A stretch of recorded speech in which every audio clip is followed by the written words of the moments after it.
So just like we had our slope-intercept form, we also have what we call a point-slope form. And we can use it to write the equation of a line.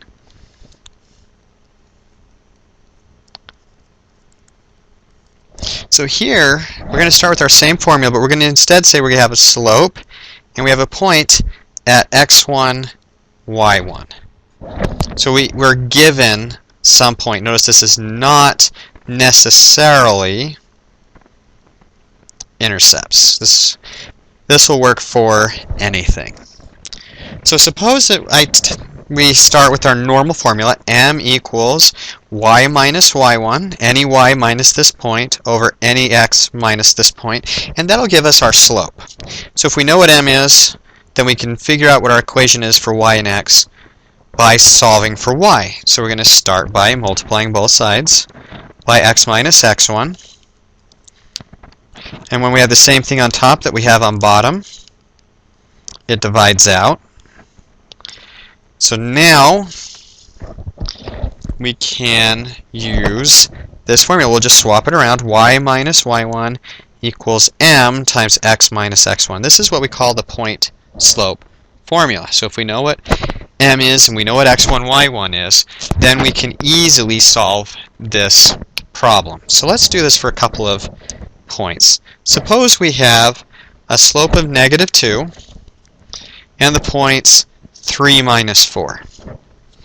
And we want to plug this in, so we're going to take y minus y1 from -4.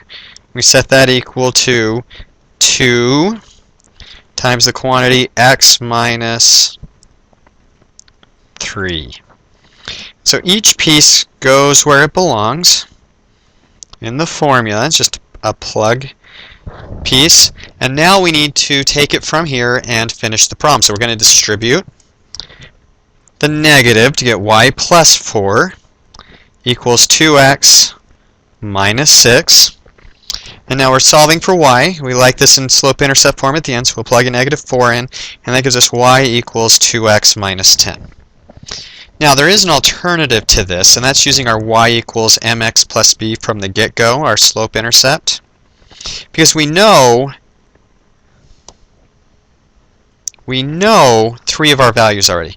We have an m, we have an x, and we have a y. Let's make these colors match. So we can plug in our y, -4, set that equal to our slope times our x, and solve for b. And if this works right, we should see a -10, just like we have over here. So we multiply this out. -4 equals 2 times 3 is 6. Let's subtract 6 from both sides. -4 minus 6 is -10, and that equals b, which matches. So when we go back, we know that y equals 2x minus 10. We get the same thing either way. And the one that you use depends on which one you're most comfortable with. The advantage to this one is we're going to use what we're going to end with. The advantage to this one is all the pieces come very nicely from our slope formula in the first place. We just move that x minus x1 from the bottom of this side to the top of this side. Now go ahead and choose which one you want and use the one that works for a given problem.